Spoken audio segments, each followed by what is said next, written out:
I, 35M, never thought I'd be writing something like this, but I need to get this off my chest before I lose my mind. My whole world turned upside down last month, and I'm still trying to process everything that happened. I've been married to Belinda for 8 years, and what I thought was a happy marriage turned out to be a complete lie. I met Belinda at a local food festival through mutual friends. I was there with my college roommate and his wife, and Belinda came with her gym friends. She was bubbly, confident, and had this infectious laugh that made everyone around her smile. We hit it off immediately. She was working as a fitness trainer at a small gym back then, and I had just started my architecture firm.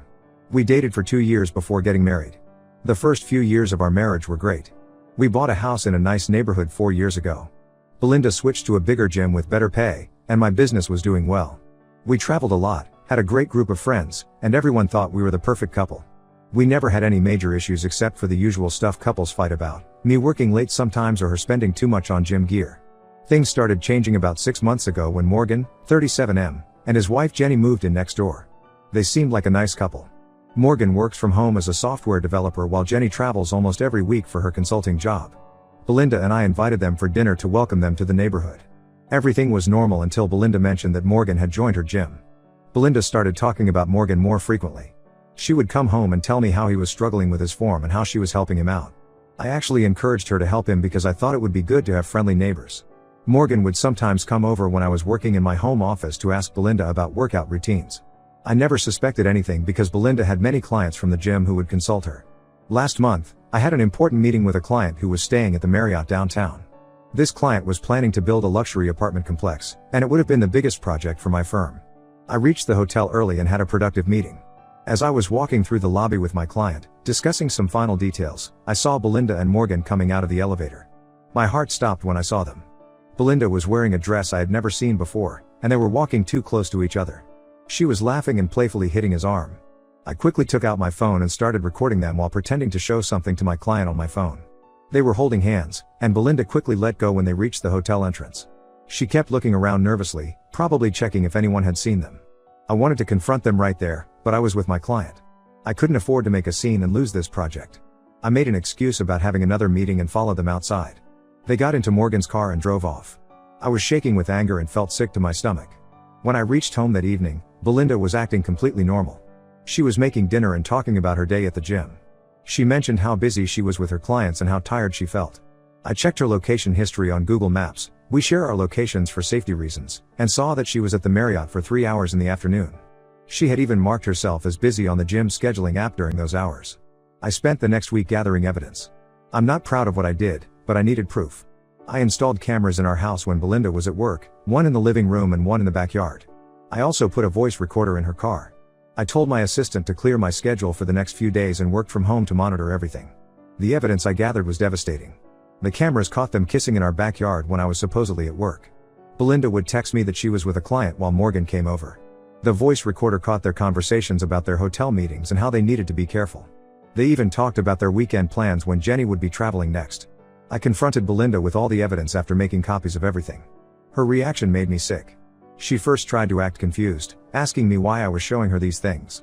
When I played the recordings, she tried to minimize everything, saying they were just friends and I was misinterpreting things. Finally, when I showed her the video from the hotel and their backyard meetings, she broke down. She started crying and saying she was naive and Morgan had manipulated her. According to her, Morgan started flirting with her during their training sessions and she got carried away. She said she was feeling lonely because I was always busy with work. She begged me to give her another chance, saying it was just a physical thing and she never had any feelings for Morgan. I was furious and went to confront Morgan. He was in his garage working on his car when I walked up to him with the evidence. His reaction was worse than Belinda's. He actually laughed and told me to control my wife. He said Belinda was the one who made advances towards him during their training sessions. He showed me messages where Belinda had complained about how I was always busy with work and didn't give her enough attention. According to him, she was the one who suggested meeting at hotels because Jenny was always traveling. He said he just gave her what she wanted and I should be mad at her, not him. I filed for divorce the next day. I had enough evidence to prove infidelity, so my lawyer said the divorce would be in my favor. I moved out of our house and into a hotel because I couldn't stand being in the same house where they had their affair. That's when things got really ugly. Belinda started telling everyone that I was making up stories about her affair because I wanted to hide my own affair with my assistant. She said I had photoshopped the pictures and edited the videos to frame her. She even went to my clients and told them I was unstable and they shouldn't work with me. She filed a harassment case against me saying I installed cameras and recording devices to stalk her. My life turned into hell overnight. Some of our mutual friends started avoiding me. Even my parents were confused about who to believe because Belinda had always been so sweet to them. I'm writing this post because I need to vent and maybe get some advice. My lawyer says we have a strong case, but I'm still worried. Belinda seems capable of anything at this point. Has anyone been in a similar situation? How did you handle it? Did you manage to prove your innocence against false accusations? Update 1 First, I want to thank everyone who commented on my original post. Your support and advice helped me stay strong during these difficult weeks. A lot has happened since my last post, and unfortunately, things got much worse before a breakthrough happened. Belinda has been on a mission to destroy my reputation completely. She's been spreading horrible lies about me to anyone who will listen. Last week, she made a long social media post about being a survivor of domestic abuse. She claimed I had been controlling and abusive throughout our marriage.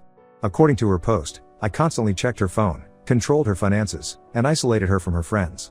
She even said I forced her to share her location with me so I could track her movements. The reality was that we shared locations because Belinda used to go running early in the morning and wanted me to be able to check on her for safety. She was actually the one who suggested it. As for the finances, we had separate accounts and a joint account for household expenses.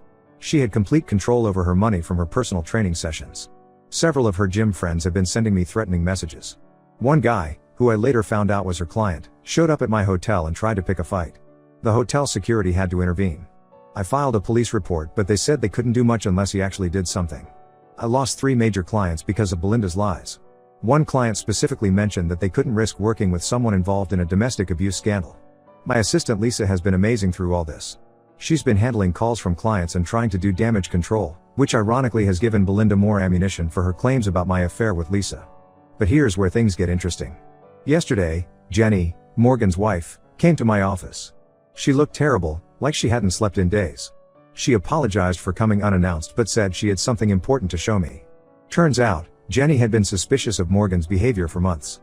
She noticed he was being overly protective of his phone and was spending a lot of time at the gym despite not showing any real fitness improvements. Jenny hired a private investigator 3 months ago. The Pies report was shocking. Belinda and Morgan didn't just meet at the gym, they had matched on a dating app 6 months ago, even before Morgan and Jenny moved to our neighborhood. Jenny showed me pictures of them meeting at various places before they even joined the same gym.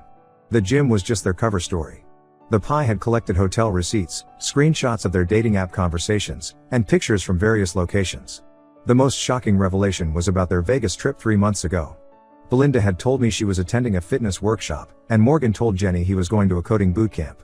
In reality, they spent the weekend together at the Bellagio. The Pie had pictures of them by the pool, at restaurants, and entering their hotel room. Jenny broke down while showing me all this. She said she had been gathering evidence for her own divorce case but didn't know how to tell me. She felt guilty for not coming forward sooner but was dealing with her own trauma. She also revealed that this wasn't Morgan's first affair, he had cheated on her twice before in California, which is why they moved here for a fresh start. When Belinda found out that Jenny had come to see me, she completely lost it. She started calling and texting Jenny nonstop, calling her horrible names and accusing her of trying to steal me away from her. The irony of Belinda accusing someone else of being a homewrecker would be funny if it wasn't so pathetic. Jenny recorded all these calls and messages, which will help both our cases. My lawyer was ecstatic when I showed him Jenny's evidence. He says this proves premeditation and completely destroys Belinda's narrative of being manipulated by Morgan.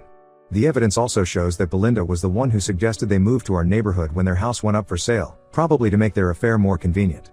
Jenny and I have decided to help each other with our divorce cases. We're sharing legal expenses and evidence. Morgan still doesn't know about Jenny's pie, and we're planning to blindside him in court. Jenny's lawyer thinks we should wait until Morgan makes his official statement denying the affair before presenting the evidence. My parents finally believed me after seeing the Pies report. My mom cried when she saw the Vegas pictures and kept apologizing for ever doubting me. They've been incredibly supportive and have even offered to help me financially if I need it. Dad wants me to move back to my hometown and restart my business there, but I'm not ready to make that decision yet. The next court date is in 2 weeks. My lawyer is confident that Belinda's harassment case against me will be thrown out once we present all the evidence. He's also preparing a countersuit for defamation based on her false abuse allegations and the damage she's caused to my business. The only silver lining in all this is that some of our mutual friends have started reaching out to apologize after hearing about the Pies evidence. A few of them admitted that Belinda's story seemed inconsistent, but they were afraid to say anything. One friend even told me that Belinda had tried to hit on her husband last year, but he shut her down and didn't tell me to avoid causing problems. I'm trying to stay focused on my work and the legal process, but it's hard. Every time I think things can't get worse, Belinda finds a new way to hurt me. My lawyer advised me to stay in the hotel for now and document everything. I've started seeing a counselor to help me deal with all this stress. I'll update again after the court hearing. Thank you all for your support and advice. Update 2: The truth finally exploded in court today, and it was more dramatic than any of us expected. Everything changed when Belinda's ex-boyfriend Tom, who's the head trainer at her gym, came forward to testify.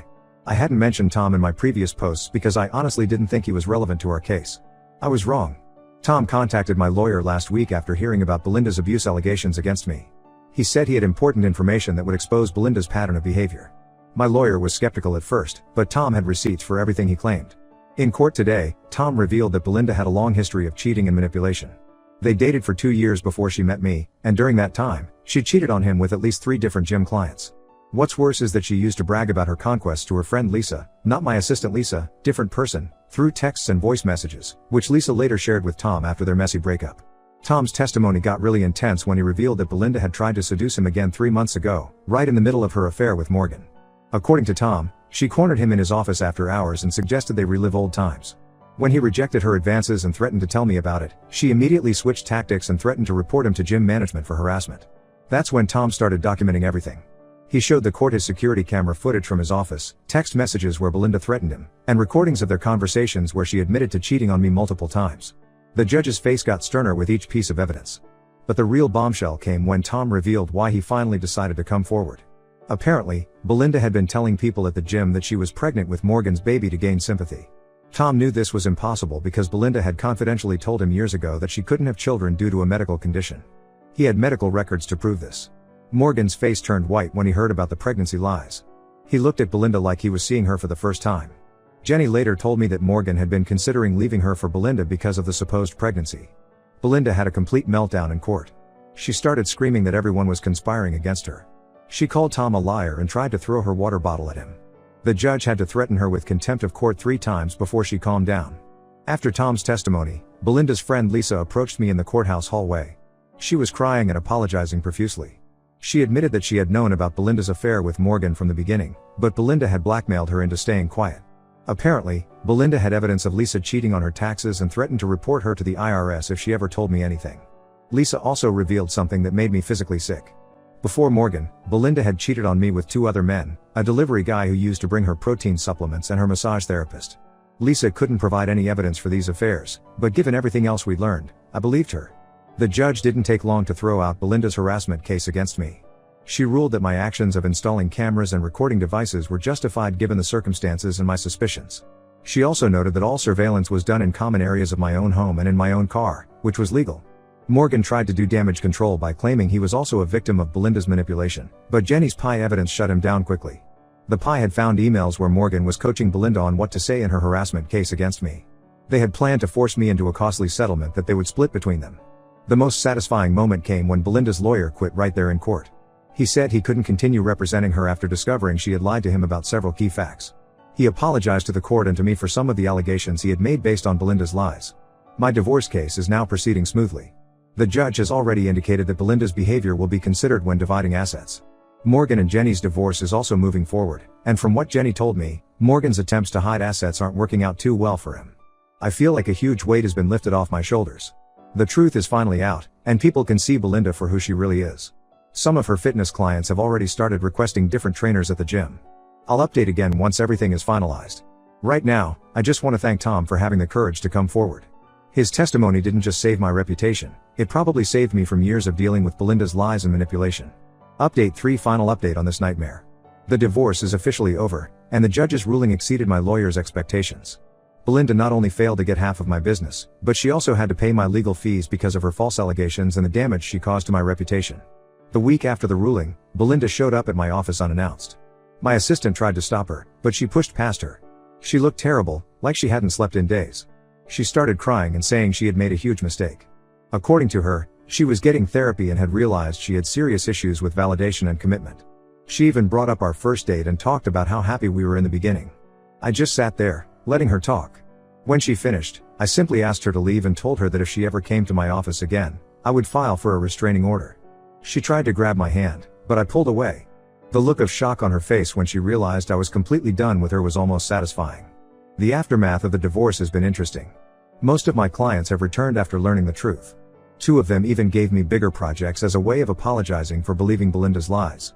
My business is actually doing better than before because the whole drama somehow got me free publicity in local business circles. Jenny and I have remained friends. We meet for coffee every couple of weeks and help each other process everything that happened. She got a great settlement in her divorce because of all the evidence she had collected. Morgan had to sell their house and split everything 70-30 in Jenny's favor because he had used their joint accounts to fund his affair with Belinda. Jenny bought a nice condo downtown and got a promotion at work. Tom has been surprisingly supportive throughout this ordeal. He introduced me to some of his friends, and we've formed a nice social circle. He and Lisa have been actively helping me repair my reputation, telling everyone who would listen about Belinda's pattern of lying and manipulation. Belinda's life took a nosedive after the divorce. The gym fired her after several clients complained about her behavior. Apparently, she had been trying to flirt with their husbands even after everything came out in court. She tried to claim unemployment, saying she was fired unjustly, but the gym had documented all the complaints against her. I heard from mutual friends that she's now working at a small gym in the next town over. She created new social media accounts and is trying to rebrand herself as a life coach who helps people overcome adversity. The irony is almost painful. She's also dating some guy she met online, and according to Jenny's friends, she's already telling people he's the love of her life. Morgan moved back to California after his divorce. Jenny heard from his ex-colleagues that he's trying to start his own software company but is struggling because some potential investors Googled him and found out about the court case. As for me, I've decided to expand my business to the next state. I've already rented an office there and hired new staff. The distance will be good for me. I've sold our old house, couldn't stand looking at that backyard anymore, and bought a nice apartment in the city. I'm not ready to date yet, but I'm at peace with everything that happened. My parents want me to try online dating, but I've told them I need time. Right now, I'm focusing on my business and myself. To anyone going through something similar, document everything and trust your gut. If I hadn't recorded those initial encounters, Belinda's lies might have destroyed my life completely. Sometimes the people we trust the most are the ones capable of hurting us the worst. This will be my last update. Thank you all for your support throughout this journey. Time to close this chapter and move forward.